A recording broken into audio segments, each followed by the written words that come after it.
The top stories: Ethiopia bets big on China's coffee demand.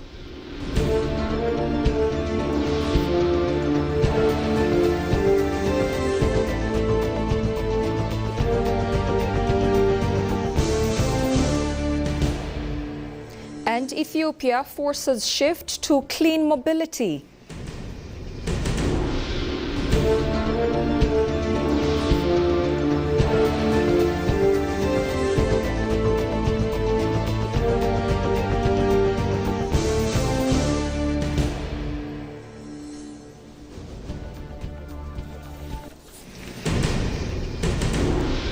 Hello and a warm welcome to EBC News. I'm Tabitha John. Do stay with us.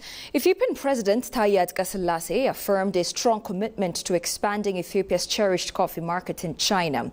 Addressing the inaugural China-Ethiopia Coffee Economic and Trade Promotion Conference in Jiaozhou City via video, Taye emphasized Ethiopia's rich specialty coffees, now reaching China as its fourth largest market, a dramatic jump from 33rd 5 years ago. Last year alone, over 35,000 tons were exported. The landmark event, celebrating a rich and enduring partnership, aims to introduce unique varieties like Yirga Chafe and Sidama to over 700,000 potential Chinese consumers. Proposed strategies include establishing Jiaozhou as a premier distribution hub, vital for Ethiopia's coffee-backed economy. The president expressed confidence in this collaboration to elevate global appreciation for Ethiopian coffee and set a new blueprint for modern China-Africa trade relations, extending beyond agriculture to broader industrial synergy.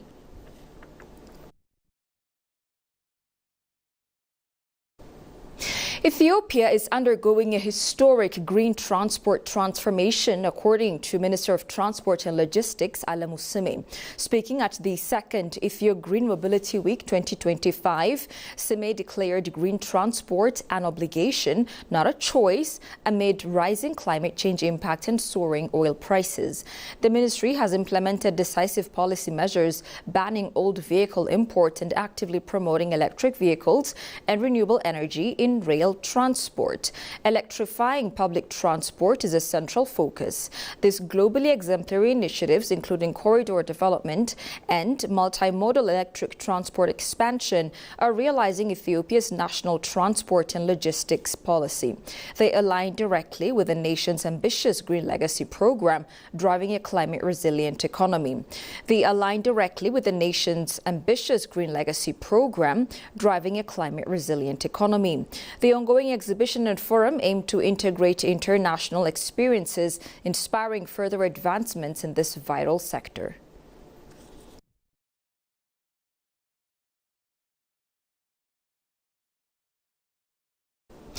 Ethiopia is launching a major agricultural overhaul to secure its food sovereignty. Agriculture Minister Addisu Arega announced a dual strategy focusing on mechanization and urban agriculture to transform the nation's food system. At a high-level forum, Arega emphasized that modernizing farming through mechanization is crucial. The government is offering incentives, including duty-free imports for machinery like tractors and combines. Already, 6.3 million hectares have been developed using these tools. Simultaneously, urban agriculture is being intensified to boost food production, create jobs, and improve nutrition. The ministry plans to utilize idle urban land and educate residents on farming techniques, aiming to cut household food costs by 10 to 20% and generate 35% more jobs. These initiatives, guided by the Meddemer concept, leverage existing capacity and modern technology, linking agriculture directly with industrial growth for a more resilient and self-sufficient Ethiopia. The half-day forum organized by the ministry discussed about ways of enhancing concerted efforts to transform the agriculture sector through mechanization and expansion of urban agriculture.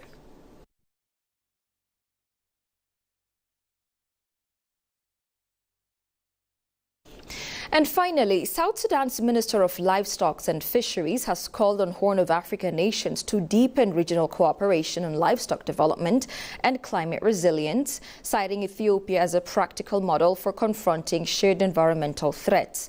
Onyoti Adigo Nyikwak pointed out that Ethiopia's experience shows how coordinated policies and long-term investments can protect livelihoods in a region increasingly exposed to drought and floods. Highlighting Ethiopia's Green Legacy Initiative, the minister said large-scale reforestation is already delivering environmental benefits by reducing land degradation, stabilizing rainfall patterns, and restoring ecosystems critical to pastoral economies. Listen to him. Planting trees is very important because now areas become desert. So if we plant more trees, then planting trees is bringing oxygen to the people and even inviting rain to come to the areas where there is no rain, because the trees have a lot to do to contribute to the environment. So when we plant millions of trees, then we are really to preserve the environment, which is not supposed to be desertificated, which is going to go through all the areas. So with the planting of trees, I think we encourage all the countries to plant trees so that they will be able to fight the drought, which is in most of the areas now. He nevertheless warned that climate change is inflicting severe damage across the region, with recurring cycles of prolonged drought, followed by flash flooding wiping out herds, displacing communities, and undermining food security. According to the minister, the loss of livestock has direct consequences for income, nutrition, and social stability in pastoral areas. Listen to this. Where a lot of things are, climate change is there. So without collaboration of countries, we will not manage. So the same thing in each of the countries, there should be, people need to support themselves, especially we in the IGAD region, as well as Africans. If we don't unite our ranks and then work collectively, then we'll still remain behind. But the more we unite, the more we think about ourselves. You have like Ethiopia now. Ethiopia is advanced in keeping livestock, so they can even help other countries like South Sudan and so forth, so that people are able to cope up together. You're watching ABC World. Here's a reminder of the stories making headlines. Ethiopia bets big on China's coffee demand.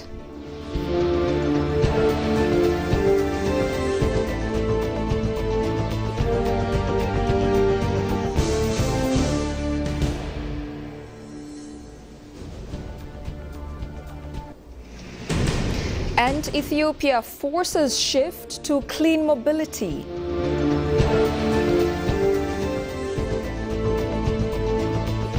That's all we had for this hour's news edition. I'm Tabitha John. Many thanks for watching. Goodbye and do take care.